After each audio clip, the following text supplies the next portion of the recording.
that even spirituality can become a place where you feel inadequate. Like the very thing that is supposed to be uplifting, expanding, improving our lives in some way actually starts to make you feel less adequate, smaller, shrinking, contracted. Well, I'll tell you what, welcome to Walking the Path. Uh, and if you notice that I've got some stains on my shirt, it's because I live in Costa Rica and it was raining outside and I got caught in the rain. And that's the way it's got to be. Okay, now just getting that out of the way so you're not like, what is that? Well, I would be, if I were you, I would be looking, what has he got on his shirt? Why is he doing that? Well, I didn't bring an extra shirt and I got caught in the rain. Okay. All right. So I am at Rhythmia, as you can tell, where I have been for 9 years. It'll be 9 years in November that I've been here. And I have seen such remarkable transformation, such like people who have come here and said they're not going home if this doesn't work. Like I'm not living like this anymore. And it works. Like there's something that happens here where people have a change in perception. Life looked one way before they came, and now it looks another way. And the really cool thing about Rhythmia is it sticks. Like we have some data that says that like 92% of people that come here 6 months later are still in this vibration, this frequency. They still have a new shift, a new perspective. They're still seeing things in a new way. Life has changed. And I know if you're listening to this right now, either live or on the recording, you may have had an experience at a retreat where it was great. And then 3 days later, you're like, did I even go to that thing? That doesn't happen here. It's pretty amazing. So that's a little bit about Rhythmia, but I want to talk to you about how spirituality becomes another place where we are failing. Have you ever had that? I had that recently. I was filming something with a really good friend of mine who's taller, younger, buffer, the whole shebang. And I saw the video and I was like, so critical of myself, like super critical. And it's one of those things, I continued to learn on this path is that healing is rarely a straight line. You know what I mean? Like growth often means we experience things differently. Doesn't mean that the same things don't happen, but it means we experience them differently when they do. I think that's the bigger piece for me. I want to make sure I'm not missing comments. If anybody's, hey, Susan, see you soon. Yay. All right. Yeah, I found myself in the old pattern of comparison, criticism, the inner evaluator, like grabbed the microphone and was like, you suck. Look at you. You're an old troll. What all that awful things, right? But then there was another voice right behind it. And the other voice said, really? You're still with comparison? Really? Like you're teaching about all this stuff about oneness, unity, evolution, and blah, blah, blah. And you're comparing and you have a negative body image, right? It wasn't just that the body image judgment arose. It was my judgment about the judgment that had it like, and suddenly I realized that the deeper suffering was actually coming not from the body conscious part, but from the part that was judging the part that was judging. Like, you should be over this. I created a second layer of pain. Right? And as I was like realizing that, something softened, and I began to wonder, is the part of me that's body conscious in that moment, is that evidence that I failed? Is that evidence that my spiritual growth and development and all the work that I'm doing, that I'm actually a failure? Because that's what it felt like. It felt like that it was proof that my healing was incomplete, that I really haven't made any progress, and the thought came, the realization has come to me more recently that we're not getting rid of anything. Those old patterns of criticism and self-criticism and judgment and comparison, We don't want to get rid of them, actually. What if it wasn't to eliminate them? What if the goal wasn't to eliminate anything? What if the goal wasn't even to improve myself? What if the goal was to include myself? And that's what I really want to talk about today. You know, there's this spiritual should, and it's tyrannical. You know, it's freaking tyrannical. It's the part that the ego loves achievement, right? So I want to achieve. So instead of becoming, successful or attractive or productive, now it's like I want to become more evolved and conscious and awakened and all that. Okay, beautiful. Yes, yes. But then suddenly the spiritual path becomes another way in which I'm inadequate, another way in which I'm not making the mark.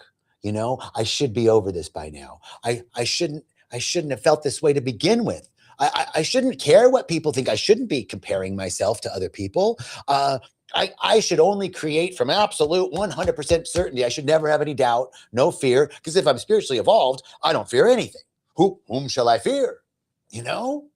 Then I should be more evolved than this, was the overarching piece. Those statements feel really harsh, right? They do.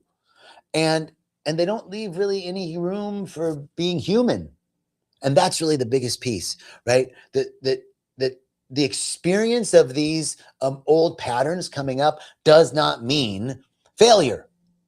It's actually an invitation to relate to them in a different way, right? The should never liberates. I should be somewhere different than I am now. I should be more evolved. I should be more advanced. I should be more expanded. I shouldn't be criticizing. I shouldn't be comparing. Never is that should helpful, ever. It's not liberating, I think, is the thing I want to say. It's not liberating. And the second point I want to make is that wholeness is not sameness, right? Unity. I love unity. I'm all about oneness. I'm all about oneness. One source, one power, one life. I am John Jacob Mubarak of the loving oneness consciousness, baby. But oneness does not mean sameness. It does not mean uniformity. Unity does not mean uniformity.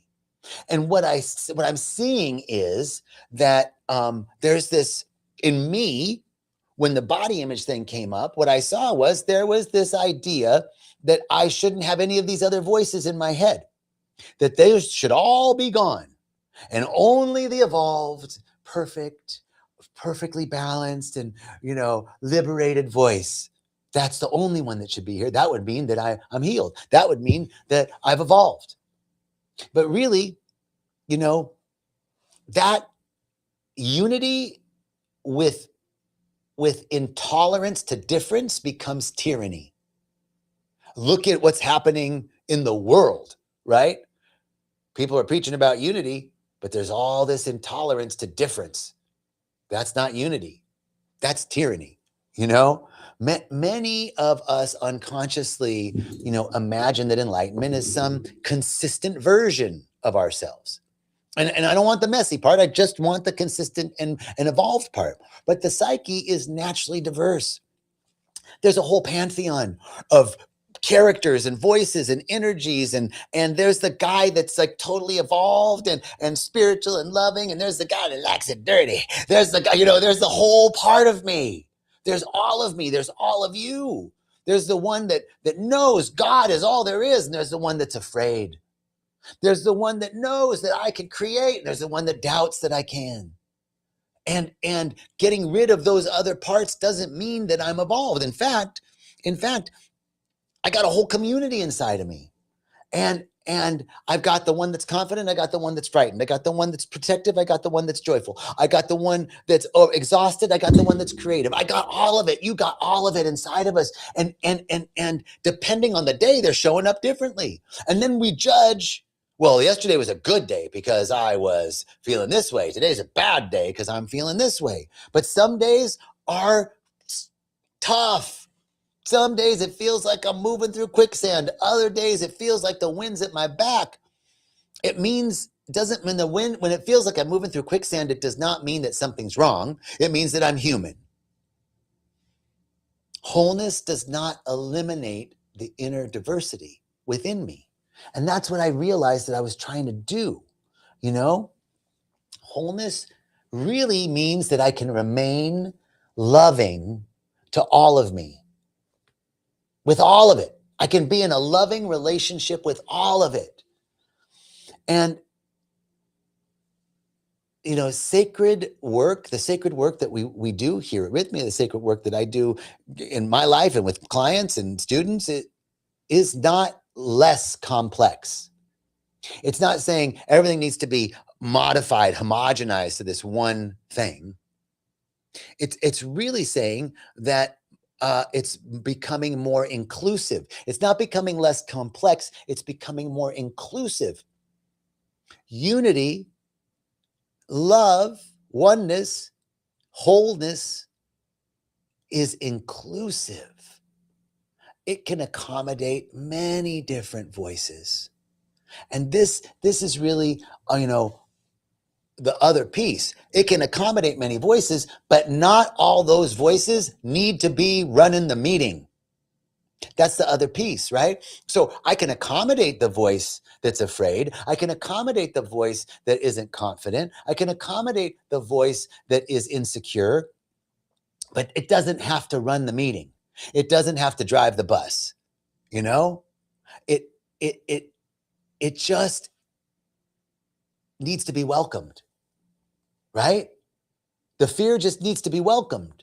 The insecurity just needs to be welcomed. It doesn't need to make the decision, right? That's the piece. The judgment is welcomed. It doesn't need to define my worth.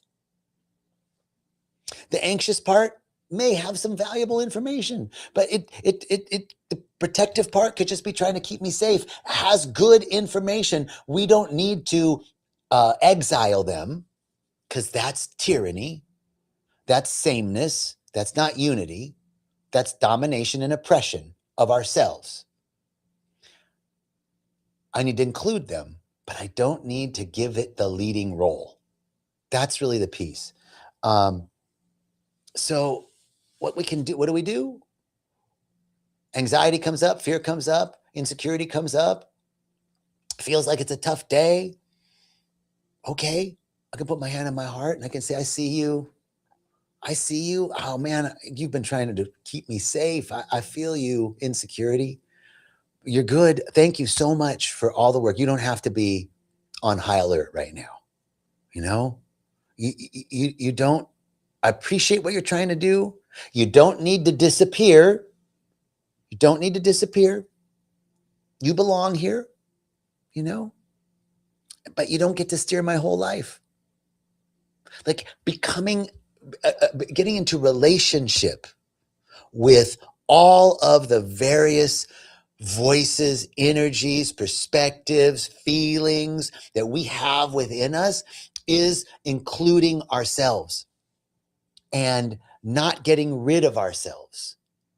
It's loving ourselves into greater wholeness. So that's kind of what I wanted to talk about today. And I appreciate you listening. I'm so glad you're here. And I hope you come see us at Rythmia. And I hope to see you again. And I hope you have a beautiful day. Many blessings.